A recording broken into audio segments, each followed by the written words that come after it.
میں کچھ دہائیوں پہلے کراچی کے ایک سرکاری ہسپتال میں پیدا ہوا۔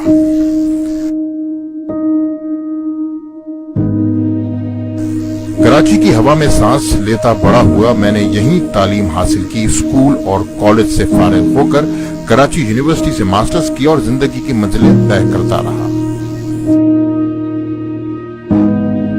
یہاں تک کہ میں نے بینکنگ میں قدم رکھا اور عشرت حسین بن گیا۔ تعلیم کے شعبے میں قدم رکھا تو میں پیرزادہ قاسم رضا بن گیا۔ صحافت کا نام آیا تو میں کامران خان اور مجاہد بریلوی بنا۔ طب کی بات چلی تو میں حکیم سعید بن کر ابھرا۔ خدمت خلق اور فلاح انسانیت کے میدان میں دنیا مجھے عبدالستار ایدھی کے نام سے جانتی ہے۔ سچائی ختم ہو جب آپ فالتو کریں، سچائی پیدا کون تباہ کون کر رہا ہے؟ سرمایہ دار۔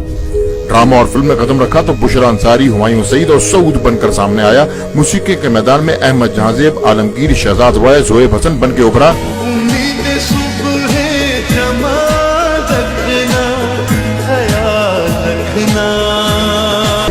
سیاست میں قدم رکھا تو مصطفیٰ کمال، عمران فاروق، علی زیدی بن کر سامنے آیا۔ سائنس کی بات ہوئی تو عبدالقدیر خان بن گیا۔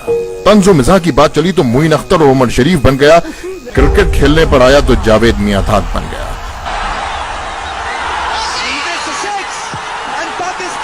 پاکستان میں ہر شعبے، ہر میدان میں جگنو بن کر جگمگایا،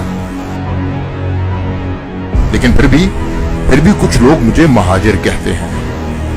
شاید یہ لوگ اس بات کو نہیں سمجھ پاتے کہ یہ لفظ مجھے کتنی تکلیف دیتا ہے۔ میرے لیے یہ لفظ کسی تانے سے کم نہیں، اور مجھے شرم آتی ہے جب لندن میں بیٹھا ایک شخص مجھ پر مہاجر کا ٹھپا لگا کر اپنی سیاست چمکاتا ہے۔ اسے کس نے یہ حق دیا کہ میری پاکستانیت پر حملہ کرے؟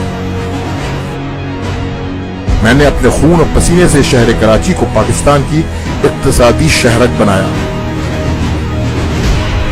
اور پھر بھی وہ شخص جو خود لندن میں بیٹھا ہے میری پاکستانیت کو چیلنج کرتا ہے؟ نہیں، ہرگز نہیں۔